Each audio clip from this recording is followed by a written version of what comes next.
یہ بات ہے قرآن کی، سورہ فلق کے معجزات کی، یہ بات ہے کرامات کی۔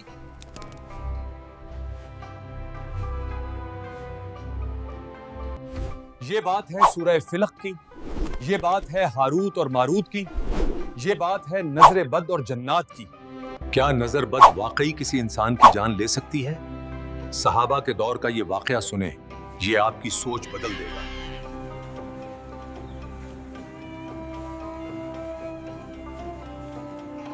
ایک سفر کے دوران بہت خوبصورت صحابی سہل بن حنیف نہانے کے لیے اترے۔ ان کی جلد چمک رہی تھی۔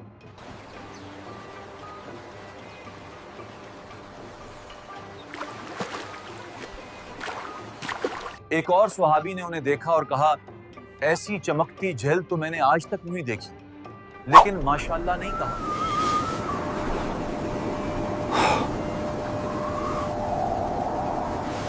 یہ جملہ بولنا تھا کہ سہل بن حنیف وہیں تڑپ کر گر گئے۔ انہیں اتنا شدید بخار چڑھا کہ وہ ہل بھی نہیں پا رہے تھے۔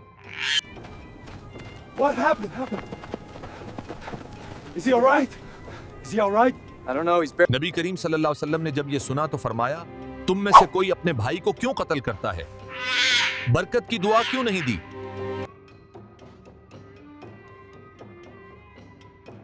نبی صلی اللہ علیہ وسلم نے فرمایا، نظر بد برحق ہے۔ اگر کوئی چیز تقدیر پر سبقت لے جا سکتی تو وہ نظر بد ہوتی، اس لیے غفلت نہ کریں۔ پھر آپ نے حکم دیا کہ نظر لگانے والا وضو کرے اور اسی پانی کو سہل بن حنیف کے اوپر پیچھے سے بہایا جائے۔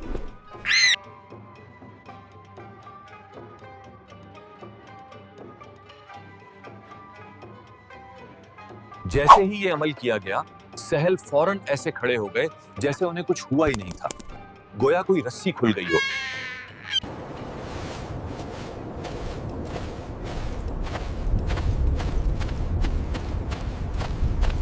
نبی صلی اللہ علیہ وسلم نے عقبہ بن عامر سے فرمایا، کیا تم نے آج کی آیات نہیں دیکھی؟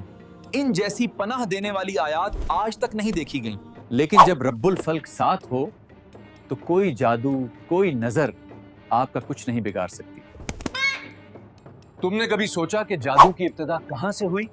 یہ ایک کہانی نہیں، یہ ہاروت و ماروت کی وہ حقیقت ہے جس نے تاریخ بدل دی۔ جب دنیا جادو کے اندھیروں میں ڈوبنے لگا، یہ بات ہے قرآن کی، یہ قصہ ہے بابل کے اس کنویں کا جہاں جادو نے جنم لیا، یہ کہانی ہے ہاروت اور ماروت کی۔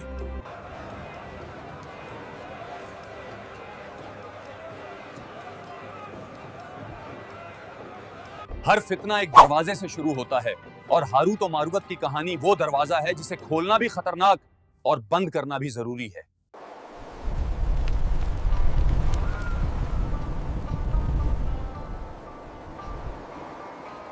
وہ فرشتے تھے مگر زمین پر اتارے گئے، وہ علم دیتے تھے مگر ہر لفظ سے پہلے خبردار کرتے تھے، پھر بھی انسان فریب میں آ گیا۔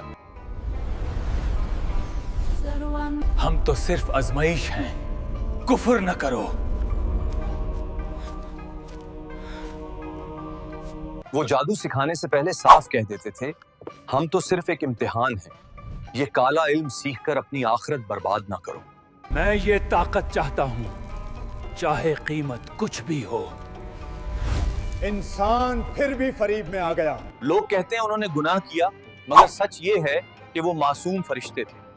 اللہ نے انہیں انسان کو آزمانے کے لیے بھیجا تھا، مگر افسوس لوگوں نے ہدایت نہیں لی۔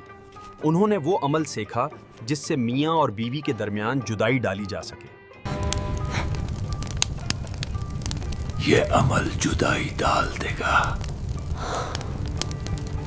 اگر آپ چاہتے ہیں کہ بابل کا جادو یا دنیا کی کوئی نظر آپ کا کچھ نہ بگاڑ سکے تو سورہ فلق کو اپنا قلعہ بنا لیں۔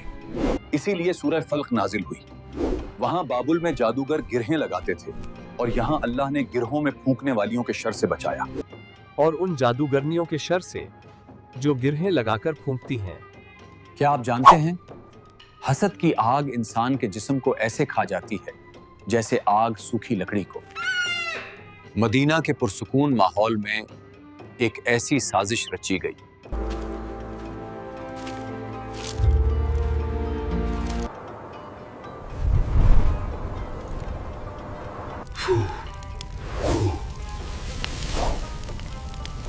جس نے تاریخ کو ہلا کر رکھ دیا۔